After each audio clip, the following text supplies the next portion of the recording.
How do you know you're leveraging your relationships and living in your strengths? We're going to talk about that today. Stay tuned.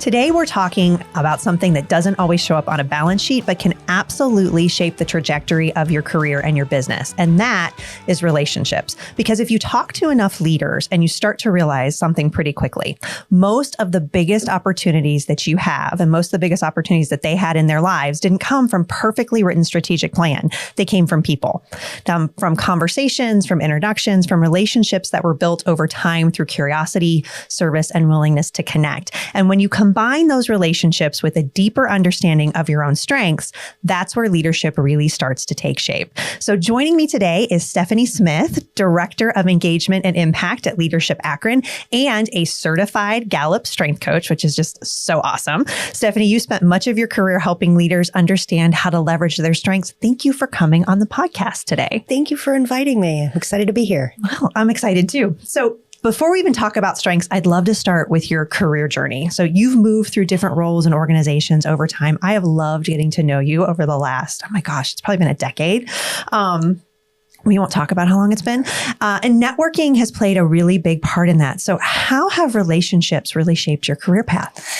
Yeah, well, I like to think of it as really a two-sided piece to that, right? Because it's not just about what you give, but it's about what you get, right? So when you start building relationships,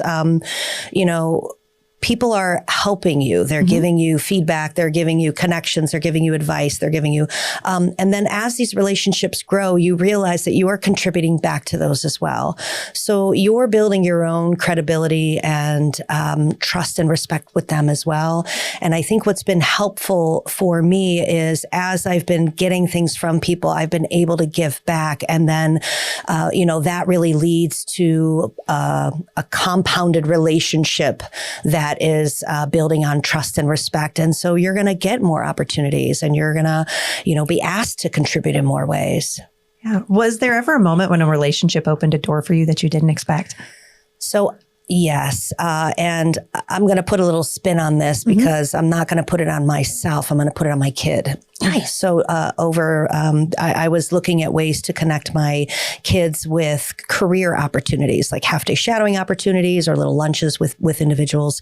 And one of my kids had an interest in the forensics. And I was telling the story of how I was trying to connect my kids. And I had a friend who said, I know somebody who's in at the medical examiner's office. And I ended up getting my child a half-day shadowing opportunity in 7th grade, going into 8th with the medical examiner of Summit County. So I feel like that's something maybe I could have done on my own, but the fact that very quickly someone said, I can help you. Yeah. I hear what you need. And that was really awesome for me. I still talk about that. It's amazing. Yeah. Just the connections that we can build and the connections that can continue to ripple, especially for our families. So a lot of people hear the word networking and they cringe. They get a little upset. They picture awkward cocktail hours, handing out business cards or throwing business cards at people without having to talk to them.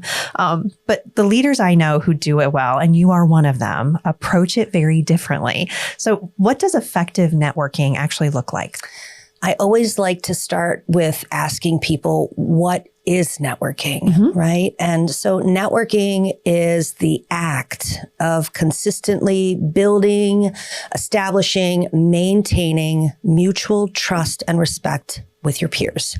And you'll notice I didn't talk about any activity there because it's different for everyone else. So how would you continue to build trust? You have an authentic conversation. You go out to coffee. You send a follow-up note. You comment on social media. So there are so many ways that networking, which isn't viewed as networking, but if we stop talking about networking because we think that's the act and start thinking about relationship building and how might you contribute value to this relationship, I think it really changes the way that we perceive what it could be. Oh, absolutely. What do you feel is the difference between that transactional networking and really what makes it relationship building? I think transactional is more about what can I get out of this? And, we'll often find that in times where there are people who are constantly asking and asking and asking. They get what they need and we don't hear from them again until they have another need. Yeah. That I feel is more the transactional. I'm just, we might think of that pushy salesman approach or whomever that might be, where they're just trying to land the sale and you won't hear from them again until it's time to renew or re-up. And I think relational networking is more about what can I give and less about what can I get, because we really should be thinking about ways to give before we ever need anything back.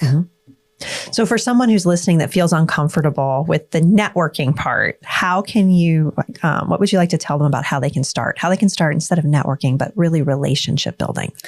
I would say start on the surface level. Okay. Start with someone maybe you've interacted with a few times, but didn't really go too deep on that.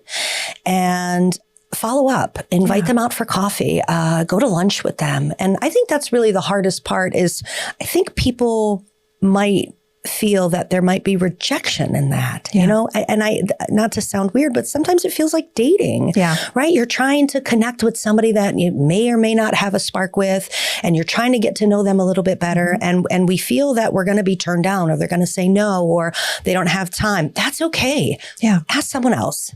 Absolutely. And I think you will eventually find someone like-minded enough who will be interested to want to get to know you a little better. So start small. Yeah, I agree with you. And I think that oftentimes when people are talking about networking, they forget about the time investment. It's really not about how many people can I meet. It's how many intentional relationships can I build.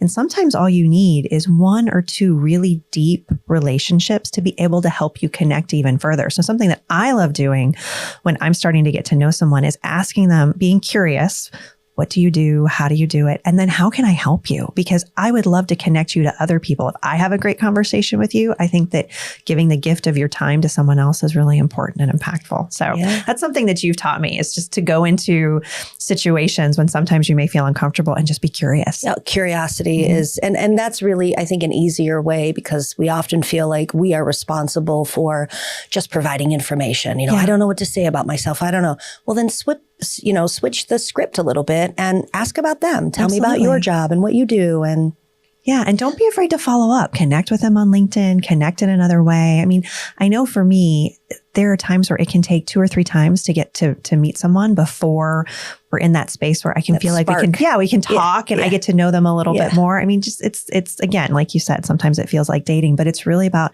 being intentional in how you're moving forward. Yeah. So I think another thing that makes you and your work really interesting is that you help leaders not only build relationships, but then also understand themselves through strengths-based leadership. So for those leaders who may not be familiar with Gallup Strengths, I mean, I absolutely love them. I love that you are a certified professional in this space. What does it mean to lead through your strengths? You want to tell us about, strengths in general and then some of the things that you do with it? Sure. So our Clifton Strengths don't tell us what we do. It tells us how we do things, how we build relationships, how we can help inspire others, how we think about things and how we get things done.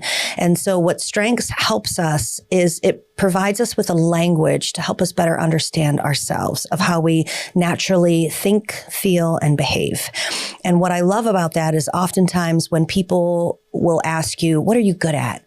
We will immediately switch to a tangible competency, right? Yes. I'm good at spreadsheets. I'm good at, I'm very detail oriented, or and so Strengths gives us a different language to understand exactly how and not the what. Yeah. So it's not the things I do, it's how I get things done. Well, I'm great at my job because I'm able to look at the big picture, weed out all the different scenarios and figure out the best way to get there. I'm great at my job because I know how to inspire a team to help us get it all done, right? So it gives us a different way to think about it. And what it also does is it really creates that reservoir of energy in us, because we now know how we get things done. And so we're able to build and capitalize on that to have more successful, productive moments. Nice. So how many strengths are there for Clifton Strengths? There are 34 broad categories of talent. And when you take, most people, when they take the report, you can you're ranked from your most intense talent all the way down to your least intense talent. So it helps you to kind of manage the things you're great at and maybe the things you're not so great at. So we use CliftonStrengths in our organization. So I think it's important. Anyone coming into the organization, it's important that they know what their strengths are, that we know what their strengths are, because we always want to make sure that we're putting them in positions where they're not going to be miserable. Yes. So because there are some strengths, like if you're relationship building and the only thing that you're going to do is see four walls of a cubicle, that's probably not the right position or the right type of thing for you. So tell me about your strengths, Stephanie. Wow. So my top 5 are strategic, which really gives me the ability to see the big picture and navigate how I'm going to get there the best way. Individualization helps me to see all the unique qualities about an individual. So I'm kind of like a detail collector of individuals. I'm a good gift giver. Yes, you are. Responsibility is psychological ownership of everything that I say that I will do. So I can be counted on and I never miss a deadline. Analytical is my number 4. So that's really the problem solver. But I can do it in a way that really presents facts without emotion, which can go both ways sometimes. And then my number 5 is communication. So it's that storyteller. And then, when you think about pairing, when it comes to individuals, sometimes I can also come up with the words for others in those instances. So it's really interesting how they all work together. Yeah. Do you know what your bottom one is? I do. Okay. So my bottom is includer. Okay. Which is interesting because it's not that I don't know how to include. It's just that I get there differently. Yeah. So it takes a lot more effort. It takes a lot more, and then competition and empathy. Okay. Wow. I love it. So it's interesting because it doesn't mean that I can't or I don't. It just means that I have to get through other talents. So I just do it differently than someone who knows how to naturally invite someone in, where I might give it a go and then give up because I'm on a mission to go do something else, where someone else would just spend more time to be encouraging. And so again, that's really the differences are what set us apart and why we oftentimes look to the things we're bad at because we think we need to be better when we should be leaning into the things we're best at and let others help fill in those gaps for us. Yeah. So there's the way that I phrase it is that we should be sharp as an individual, but well-rounded as a team. Oh, I like that. Nice. So I found when we've done strengths for a number of years, and there was one team member that we got along really well, but there would be times when we would work in projects where it just didn't seem to gel. And so when I pulled up our strengths, I've pulled up mine as they were to hers, and I realized that my top 5 were her bottom 5, and her bottom 5 were my top. Like they were vice versa. They were switched. And so, it was really helpful in knowing that that's how she was wired versus how I was wired and how we could continue to work together. So I'd love if you could tell us too how some teams can benefit from knowing each other's strengths. That's how it worked in our organization. But how have you seen it work with some of the individuals and the teams that you work with? Yeah. So, again, with it being this self-awareness journey, you're able to understand yourself, what you need and how you get things done. And once you have that awareness and understanding of it, when you start having conversations with others about their talents and their strengths, and it really is a conversation. We can't just rely on, these are your top 5, so I know who you are. Right? We need to be able to articulate what makes us different and how we get things done. But when you're able to see what others need from you, I think that's really where the change happens, because just because they have a talent doesn't mean that they are wired a certain way. Absolutely. So understanding how other team players show up, what they need from us, and the support that we need to give them to show up at their best every day is really where the magic happens. For our business leaders, running a business can feel all-consuming. And sometimes professional development gets pushed aside. And I classify some of the things at CliftonStrengths as professional development, even though I feel like they're more than that. They're integral to how an organization can be run. But I know that the best leaders never stop learning. So how should leaders think about investing in their development? As someone who's a certified strengths coach, what should make them think about that? I think part of it is figure out how it should be part of your everyday. It's not just a task. It really should be embedded in your leadership journey. And oftentimes we think about learning as I have to read a book. I have to go to I have to be an expert, if you will. And I think if we started looking at learning in micro segments, small little things that can be done that fit within your ability. For example, I struggle reading books. It's just a very long effort. I'd rather say, did you read that book? Can we go grab lunch and you just give me the bullet points? Let me know what happened. I'm more of that, give me the digested version, top 10 bullet points, because I have achiever and I'm kind of on a mission and I just want to learn and go.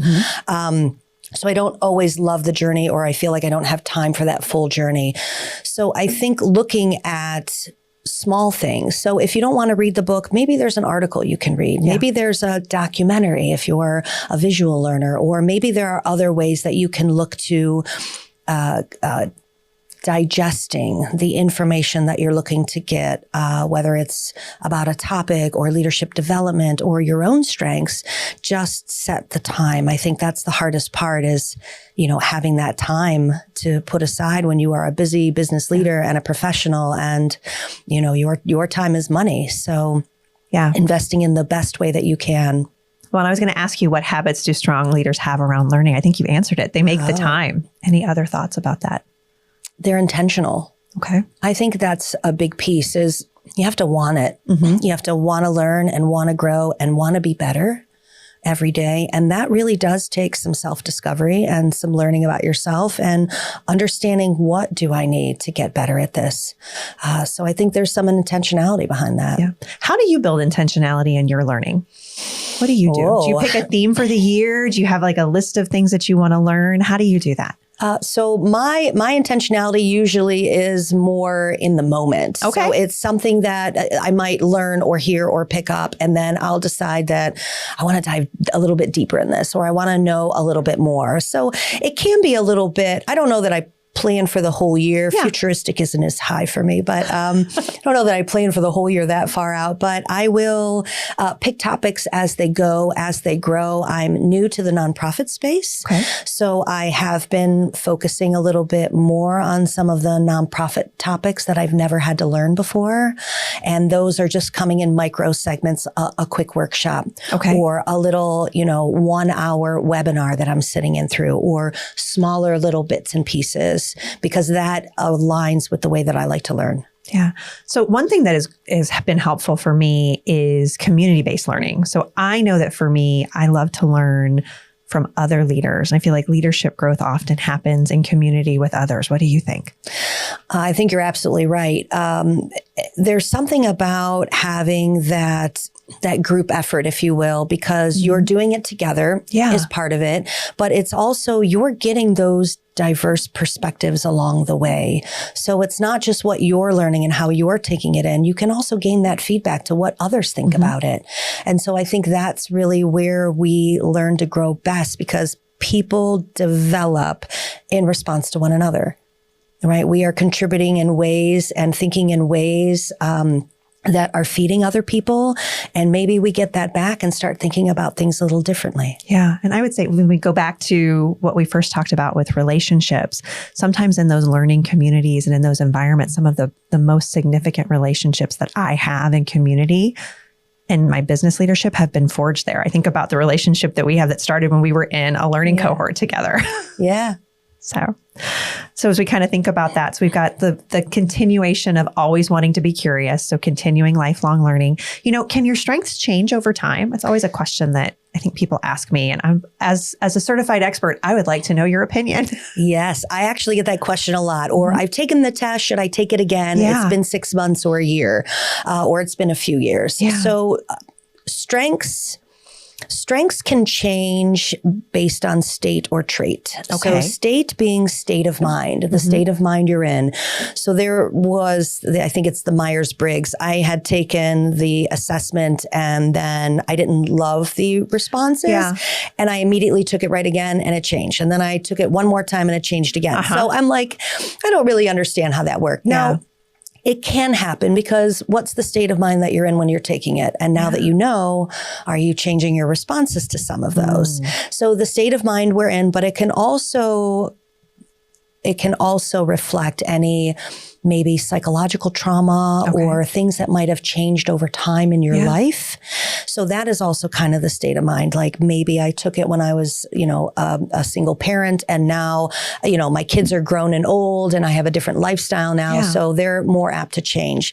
However, most of the time when we take it, especially in more of a shorter period of time, we're more likely to see just your top 10 reshuffle. Okay. And we're not really pulling stuff all the way from the bottom up. Yeah. But then back to the two ways. So state and then trait. Trait is really the job that we're in. Okay. So if our job changes and now we are focusing on different things, that will likely maybe push up some new talents that we hadn't seen before because we're honing them a little bit more. But overall, I think I hear from a lot of people who, once they go deep enough down the strengths lane, if you will, they often don't want to take them again because they get to a point to where they feel, I know who I am. Yeah. You can give me some new results. I might see something new in there, but at the end of the day, I know who I am. Okay. So Stephanie, if somebody wants to connect with you, what's the easiest way to do that? Is it LinkedIn? Is it email? They're like, hey, I want to learn more about strengths. Yes. I want to talk to you. Absolutely. Yeah. So I think LinkedIn is always the easiest way to get a hold of me. And then they're welcome to reach out via email as well. Okay. I would say if they can always drop a line into the podcast chat and we can send them information too. We're happy to connect them to you. Wonderful. So we close every episode the same way at Better Business because we always want to make sure that our leaders are getting better with every day. So Stephanie, what is one thing that a business leader can do to get 1% better in their business this week? So I will stay on the topic of relationship building. Okay. And I will say to make the extra effort. Make the extra effort to invite someone to lunch or send that follow-up note to someone who made an impact on you, or to schedule a lunch, to ask the question you want to ask, to dig a little deeper. I think that would be my suggestion. Well, that's wonderful. Thank you for your time, Stephanie. I've enjoyed speaking with you today, and I'm going to be back to wrap things up in a minute. Thanks so much, Chrissy. I want to take a moment to reflect on some of the things that I talked about with Stephanie today, because there were some powerful reminders in the conversation. First, I would say that relationships matter more than we sometimes realize. Stephanie shared how networking and connections helped open doors for her. And that's something I see over and over again in the business world. Opportunities often come through people who know you, trust you, and believe in what you bring to the table. And then second, I would say networking isn't about collecting business cards or just showing up to an event with a sales pitch. The most meaningful networks are built through authentic relationships, curiosity, and a genuine interest in others. So when you approach connections in that way, the impact can ripple out in ways you never expected. And third, understanding your strengths can change how you lead. Instead of spending all your time trying to fix weaknesses, strengths-based leadership encourages you to lean into what you naturally do well and help your team do the same. So when leaders understand their own strengths in those terms, and they understand the strengths of their teams, collaboration becomes stronger and work becomes more energizing. And finally, leadership growth doesn't happen by accident. It happens when leaders intentionally invest in their development through learning, through community, through programs that bring people together to help serve, live, and learn about each other. So if there's one thing I'd encourage you to take away from today's conversation, it's this: build relationships, know your strengths, and keep growing as a leader. Stephanie, I really appreciate you for being here with us today. Thank you for sharing your story on how to be intentional in relationships and leveraging your strengths.